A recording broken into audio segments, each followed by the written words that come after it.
Un cartonné à l'italienne indispensable à la crèche et à l'école, pour sa poésie et sa thématique, celle des sons que Petit Croco entend ou émet de son lever à son coucher. Un garçon admire son grand frère qui, chaque été, grimpe au gros rocher comme un chat, s'élance dans les airs comme un oiseau et nage comme un poisson. C'est son tour, mais il a peur. Le dessin de Claverie fait merveille, notamment pour marquer la transformation animale. Sékou a rapporté du marché un grand parapluie coloré. Comme c'est la saison sèche, il n'en a pas besoin. Il propose de le prêter aux villageois. Le parapluie devient ombrelle, cabane pipi, canne, perche. Il s'use. Mais le principe d'utilisation d'un objet par plusieurs donne une idée à l'enfant et à l'auteur. Davide Cali au mieux de sa forme, avec cette histoire qui montre l'absurdité du toujours plus. Jacques est fasciné par Vénus, la voiture placardée sur les panneaux de publicité. Elle est belle et puissante, pas comme sa petite voiture de ville. Seulement elle est très chère. Comment trouver l'argent ?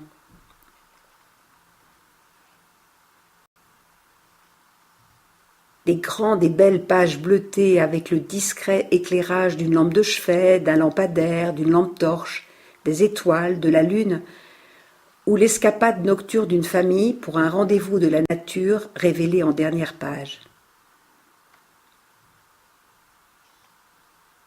Un album documentaire plein d'énergie et d'humour, un catalogue des différents sports pratiqués ici par les animaux, imitateurs, parfois moqueurs, des sportifs. Un matin de 1920, après 3 jours de tempête, Léon, l'enfant des sables, peut enfin descendre à la plage où il pêche régulièrement. Il y découvre un homme noir inconscient. Il court avertir sa mère. Ensemble, ils fabriquent un brancard, rapportent dans leur maison isolée ce rescapé d'un terrible naufrage, le ramènent peu à peu à la vie.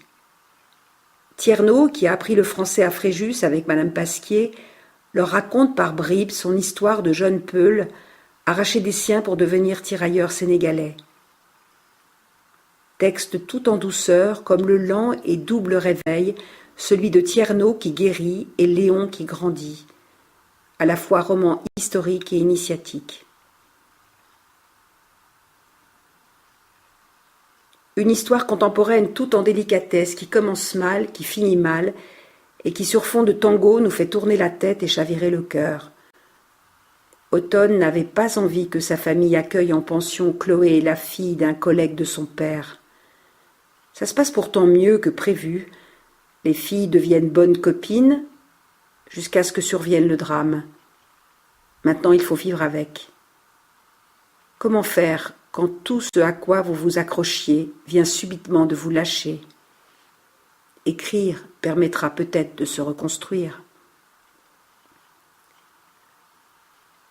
Bien sûr, cette histoire n'est pas nouvelle. Le texte a été écrit en 1953. L'illustration non plus, puisqu'au printemps 2018 sortait une version folio cadet illustrée par Olivier Desvaux. Ce qui rend cette nouveauté incontournable, c'est son format cahier qui donne de l'amplitude aux magnifiques peintures de l'artiste. Texte illustré à avoir dans son fond intergénérationnel pour des lectures individuelles ou collectives en feuilleton.